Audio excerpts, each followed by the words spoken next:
Jill Konrath is a best-selling sales author and sales strategist, and here are her 5 steps to thrive in sales. I think partly it depends on what you're selling and the price point of it and the complexity of the deals and the number of people involved. I don't think you can make any true statement about everything, because some people are selling apps for $10 a month or, $1,000 a month, and other people are selling, $1 million systems. So I don't think that there's any one thing. However, I do think that everybody needs more understanding about the buyer, the journey that they're on, who's involved in the decision process, the things that they get hung up on. And the more you know about that, the higher likelihood that you can address things proactively and become a leader and a guide of the sale.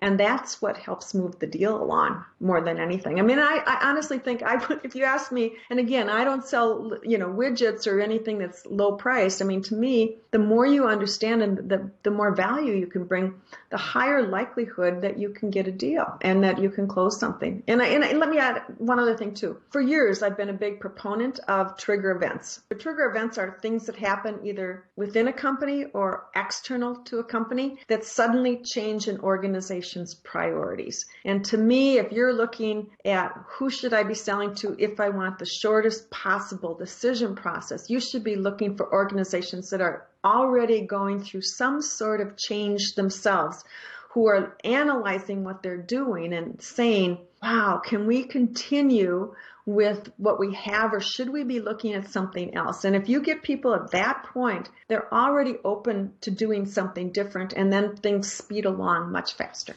That's the truth. I mean, if you're doing the same old crap, why would anybody want to talk with you? You have to be more knowledgeable yourself, not just about your product, not in your service, but about your buyer and how they make decisions and what's happening in an organization. And if you can target and go after those companies who have the likelihood of changing now, I mean, that makes all the sense in the world, but it's going to take a little bit more time to prep for it. I mean, I think we're stupid if we're trying to sell, things that require multiple decision makers in an account that takes, 3 to 6 months. I think we're stupid to think more and more and more is better. Just dial and dial, or email and blast them till eternity. I mean, what a waste of time. I mean, what a waste of brain power, and what a waste of everything. I mean, it's disgusting to the people on the other end if they just get more crap all the time. Nobody wants to talk with you. I mean, so why waste your time doing more when doing less and doing it thoughtfully is really what will capture people's attention, open them to talking with you,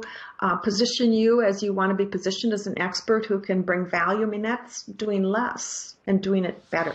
I mean, that it is traditional. That's all I can say. It's like all these people stupidly believe that sales is a numbers game. It's actually never been a numbers game. In truth, it's been a quality game, but everybody doesn't know that. I mean, I can remember when I first started in sales at Xerox, and, we had all these metrics that we had to meet in terms of calls per day, cold calls, proposals, et cetera, that we had to do every month. But the reality is, all the top sellers made fewer calls and had better ones. I mean, that was the reality. And yet they still drove to, you have to do more and more and more. So there's this like entrenched mentality in people's mind that this is what sales is all about. There's also a whole lot of people who aren't in sales that's what they just think. That's their default setting, is that, we get these dumb salespeople who just, don't know anything. But let me just say, if you are in an organization and that's what they're doing, and your boss is pushing you to make the numbers, the reality is you are not being set up for success. And there are probably other companies out there that you may want to consider looking at. I actually have an ebook on my website called Avoiding the Nightmare Sales Job. And it's about how to look at companies ahead of time so you don't get in a position like that, because that's stupid. It's a setup for failure. You make more calls, you have more failure every day, and you just get pushed to do more bad behaviors so you can fail more often. Isn't that wonderful? We can fail more often. I think it's stupid.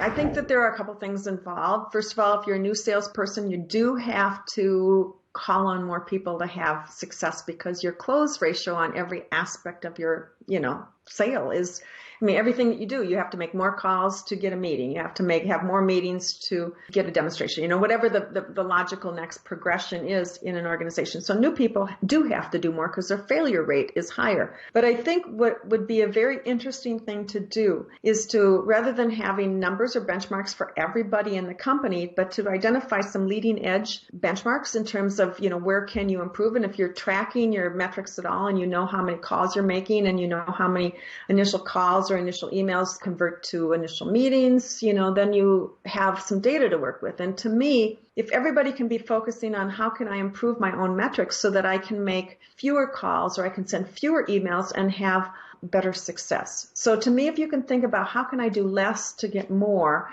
and actually start experimenting and trying different things. To me, sales has always been a grand experiment in effectiveness. In terms of what can I do to get better? So here's my email that I'm sending out right now. What could I change? Well, you can change your subject line. You can change your salutation. You can change your first sentence. You can change the length of the email. You can change the font that you're in. You can change all sorts of things. And why aren't we experimenting? Why do we just say, well, this is my email? It's like, well, that's your email today. Why aren't we try something different to see if we can improve our effectiveness and get something that delivers better results? And I think the same thing can be said throughout the entire sales process, that rather than looking at it in grandiose things, we should take it down to the individual level, and we should each be saying, how can I improve my own conversion rates for every single step of the process? Where am I struggling? Where am I losing people? And then what can I do differently?